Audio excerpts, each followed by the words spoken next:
ডিম দিয়ে নরম তুলতুলে মজাদার নাস্তা রেসিপি কার না পছন্দ। আর যদি সেই নাস্তাটা তৈরি হয় অল্প উপকরণে তাহলে তো কোনো কথাই না।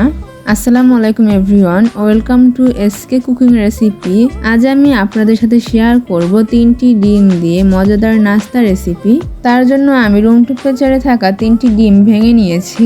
আমি এখানে একটি একটি করে ডিম ভেঙে নিচ্ছি আর কুসুমগুলোকে আলাদা করে নিচ্ছি। যারা যারা আমার ভিডিওটি এখন পর্যন্ত দেখতেছেন কিন্তু এখন পর্যন্ত লাইক দেননি তারা অবশ্যই লাইক করে দিবেন। আর যারা এত করে লাইক দিয়ে দিয়েছেন তাদেরকে অসংখ্য ধন্যবাদ। আর আমার ভিডিওটির যদি কোনো অংশ আপনাদের কাছে ভালো লেগে থাকে তাহলে অবশ্যই আমার চ্যানেলটি সাবস্ক্রাইব করে পাশেই থাকবেন।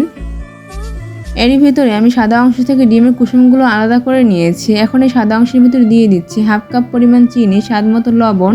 এখন হ্যান্ড উইচের সাহায্যে খুব ভালোভাবে মিশিয়ে নিব।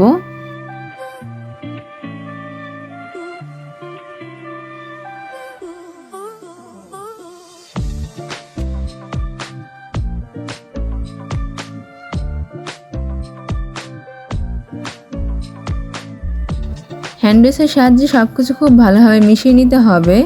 চিনিটা খুব ভালোভাবে মিশিয়ে নেওয়া হয়ে গেলে দিয়ে দিচ্ছি আগে থেকে মিশিয়ে রাখা ডিমের কুসুম আর দিয়ে দিচ্ছি 1 চামচের মতো ভ্যানিলা এসেন্স।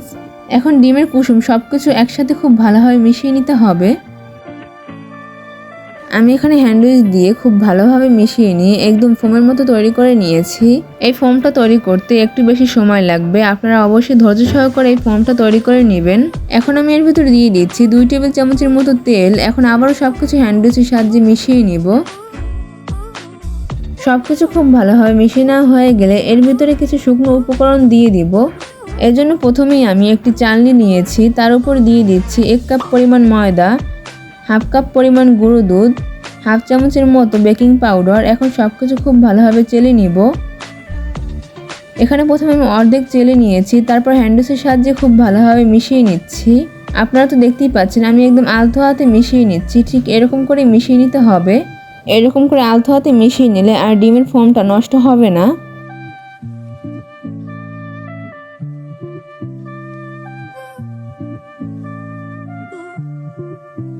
সবকিছু খুব ভালোভাবে মিশিয়ে নেওয়া হয়ে গেলে আর উপকরণটু চেলে নিচ্ছি।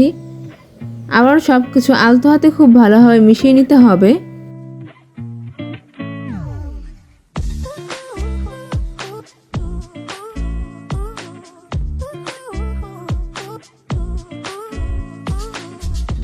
এই ব্যাটারটা আপনি যত ধৈর্য সহকারে আলতো হাতে তৈরি করবেন ঠিক ততটাই পারফেক্ট হবে।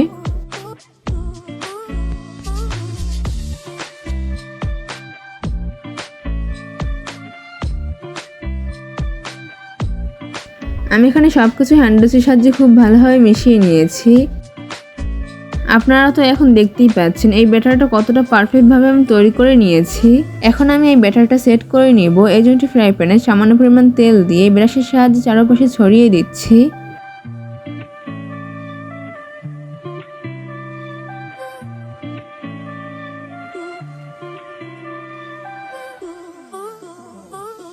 ফ্রাই প্যানে চারপাশে খুব ভালোভাবে লাগিয়ে দেওয়ার পর এর ভিতরে আমি দিয়ে দিচ্ছি আগে থেকে তৈরি করে রাখা ব্যাটারটা। ব্যাটারটা সমানভাবে চারপাশে খুব ভালোভাবে ছড়িয়ে দিচ্ছি।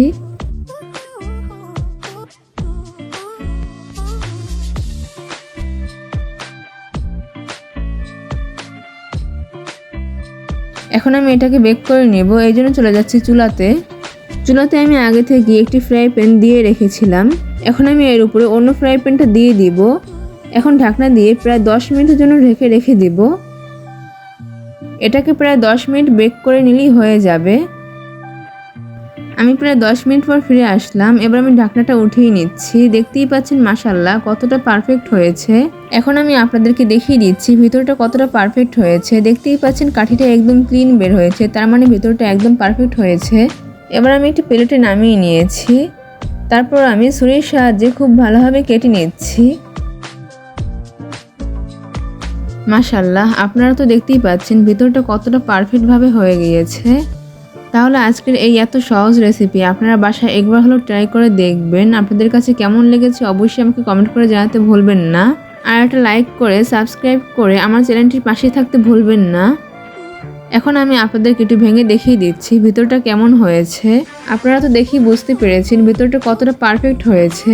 তাহলে আজকের রেসিপিটি আপনাদের কাছে বেশি ভালো লেগে থাকলে অবশ্যই বেশি বেশি করে শেয়ার করে দিবেন। তাহলে আজকে এই পর্যন্তই। সবাই ভালো থাকবেন, সুস্থ থাকবেন। আল্লাহ হাফেজ। আসসালামু আলাইকুম। দয়া করে খাবার নষ্ট করবেন না। Please don't waste food.